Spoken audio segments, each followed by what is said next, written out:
This is Fatima.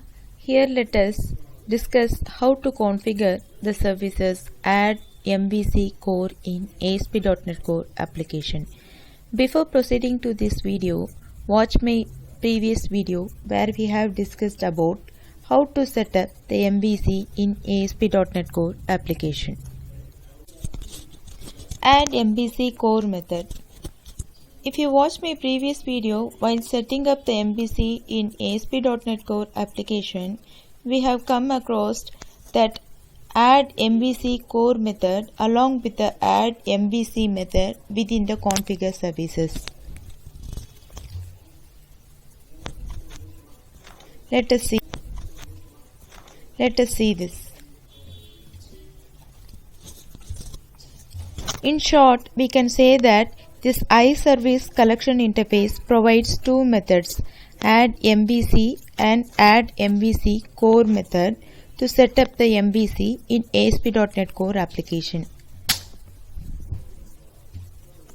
If we can use these two methods, then what is the difference between these two and what can be used one over another?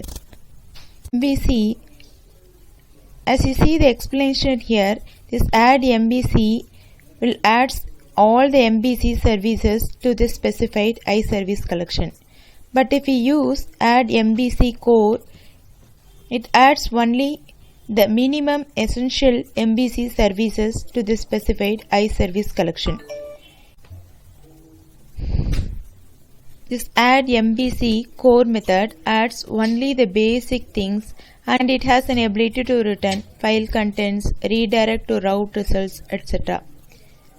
And the AddMvc method internally calls this AddMvcCore. In order to understand these things better, let us work with the sample example that we have created in our previous video. This is an ASP.NET Core web application we have created with empty project template that we have used till our previous video. Now let us have a look at this home controller class. If you see here, this home controller class is not inherited from any base controller class. But still it works as expected and we get the output when we run the application.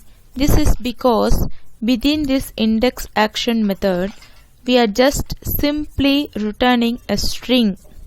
But this is not going to be worked if you want to return a HTML view page or the JSON data from this index action method. If you want to return the JSON data or HTML view from this action method, then the controller class should inherit from the base controller class.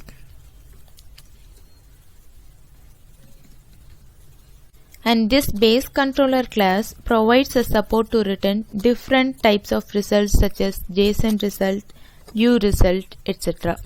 Now press Ctrl period. It belongs to this Microsoft.ASP.NET Core.MVC, so add this namespace. Now let's modify this home controller class to return the JSON result from this index action method.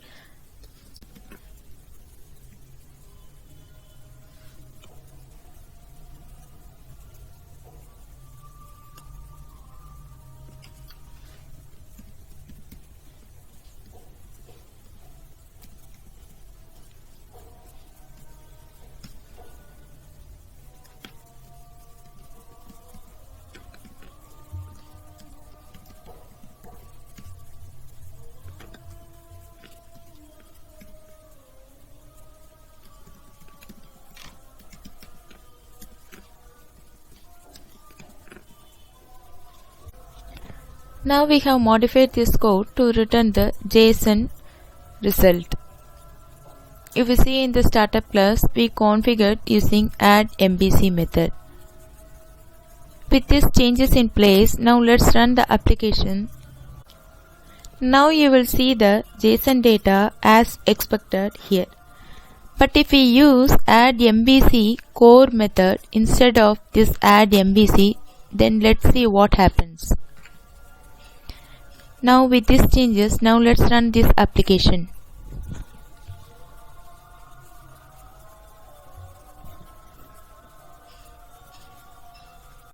This unhandled exception page clearly states that there is no JSON formatter registered with the dependency injection container in order to return the JSON data.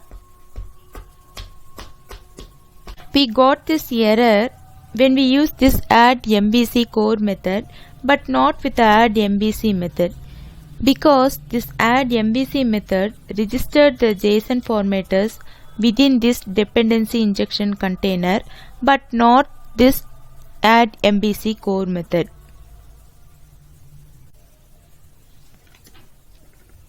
We can add JSON formatters to this.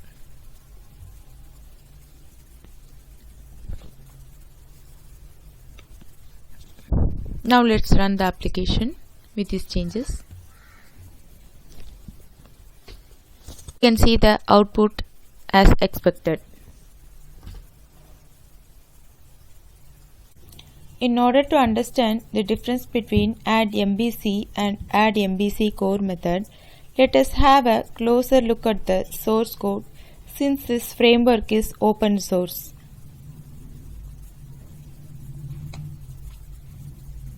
I have already opened this source code page. If you look at this source code in GitHub, it is clear that when we are trying to add AddMvc method, then it means we are adding the complete MVC services. It is adding authorization, Razor View engine, and also the JSON formatters too. And more interesting part is that it is also calling AddMvcCore methods internally. And this MVC core method is a lot shorter, only adding the basic things to get started. Both methods are returning AddMvc core builder. So when we using AddMvc core method, we have to add everything by ourselves. I hope this clarified a bit what is the difference between the AddMvc and AddMvc core method. Hope you enjoyed this video. Our next video is about model in ASP.NET Core MVC framework. Thank you.